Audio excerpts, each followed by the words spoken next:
You're a safety supervisor at a fleet. So when you look out into these media reports of these nuclear verdicts over the last few years, what's been your perspective on the overall trend in safety? Well, that's a great question because there's kind of two parts to it, really. I mean, you have the safety side from the trucking companies, and then you have the legal side from the lawyers, and they're kind of fighting each other a little bit. And the safety's getting better because we've got a lot more technology. We got the dash cams, we've got e-logs. I know every driver hates them, but we got e-logs, and they're fantastic in my opinion.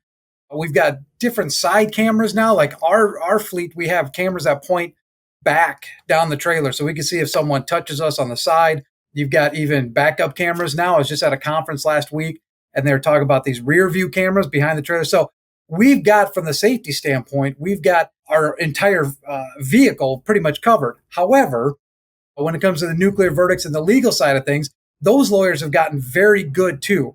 You can have whatever opinion you want of those kind of lawyers, but they are very smart. They're very smart. They're very, very quick, and they know exactly what they're doing. They know exactly what to look for. We're as a fleet, we're being better at combating that and covering ourselves. But at the same time, those lawyers are very smart, very quick, and they know exactly what they're doing.